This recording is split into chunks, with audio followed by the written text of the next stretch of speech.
Assalamualaikum warahmatullahi wabarakatuh. Nama saya Lintang Gisela Zarasworo dari kelas 11.1.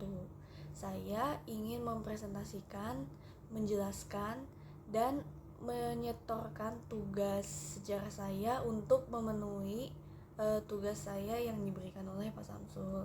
Saya izin memulai presentasi ini. Dari sini kita menjelaskan dari sini saya akan menjelaskan latar belakang terlebih dahulu, yaitu mengenai tokoh yaitu Sultan Agung Hanyorokusumo.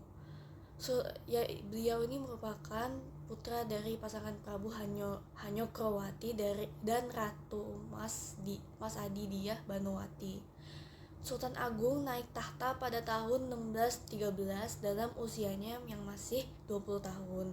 Periode pemerintahan yaitu pada tahun 1613 sampai 1645 Masehi.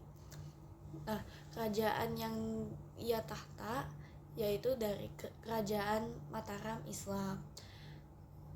Jadi di sini ada keywords atau kata kunci yang akan dipresentasikan pada materi ini, yaitu ada tujuan monopoli Belanda terhadap Mataram Islam dan perlawanan Sultan Agung terhadap VOC di Batavia. Terus di sini ada cita-cita Mataram yang dijanjikan oleh Sultan Agung Hanyorokusumo. Jadi ada dua cita-cita Mataram di sini, yaitu menyatukan seluruh tanah Jawa di bawah janji-janji Mataram dan mengusir kekuasaan asing dari bumi Mataram. Nah, berikut adalah alasan penyerangan Mataram Islam terhadap VOC. Yang pertama, VOC itu selalu menghalang-halangi kapal dagang Mataram yang akan berdagang ke Malaka. Yang kedua, VOC tidak mau mengakui kedaulatan Mataram. Dan yang ketiga, kehadiran kompeni Belanda atau kelompok masyarakat Belanda ini di Batavia dapat membahayakan kesatuan negara dalam hal monopoli yang dilakukan oleh VOC.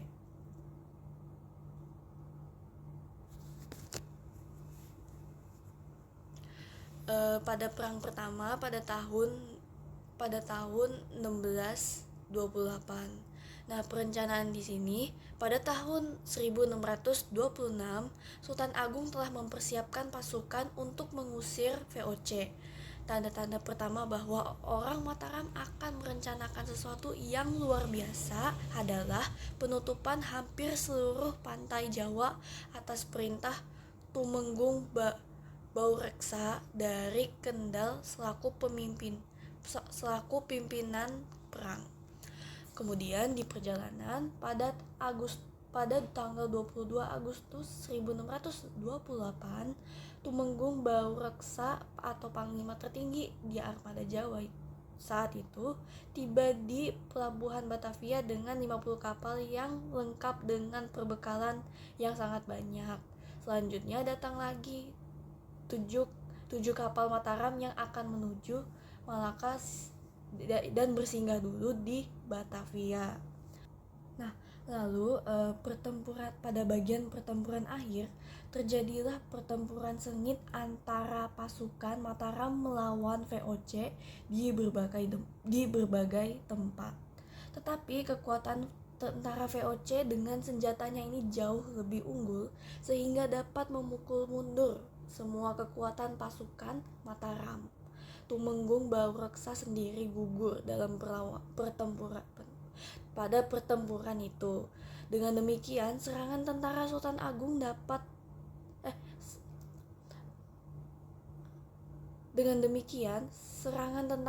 Agung pada tahun 1628 itu belum berhasil.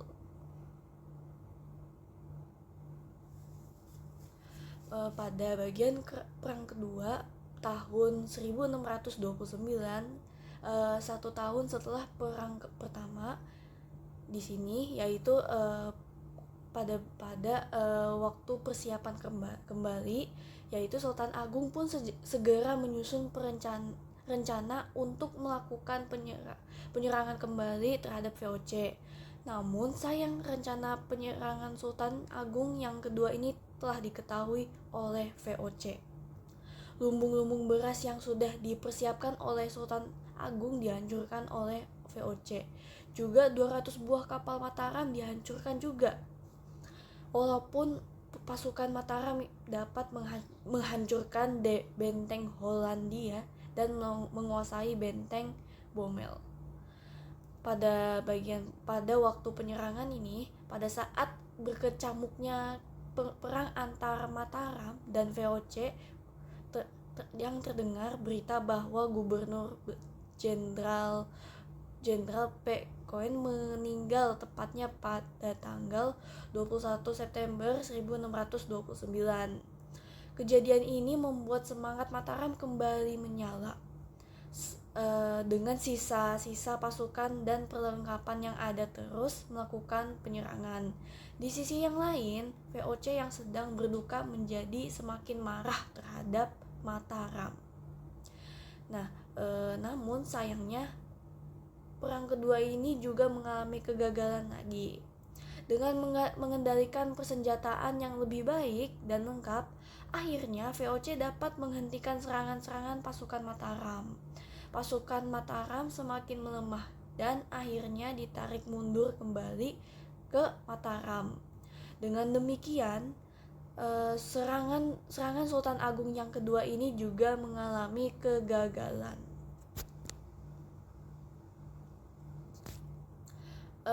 Berikut ini bisa dijadiin kesimpulan dari perlawanan Mataram terhadap VOC ini.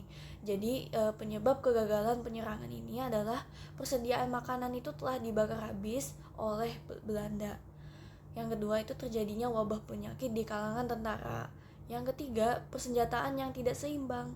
Yang keempat dan terakhir, jarak antara Mataram dan Batavia itu sangatlah jauh dan cukup melelahkan sehingga pertahanan di Mataram itu kurang memadai.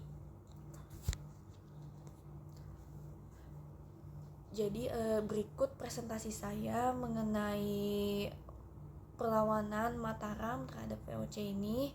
Terima kasih. Wassalamualaikum warahmatullahi wabarakatuh.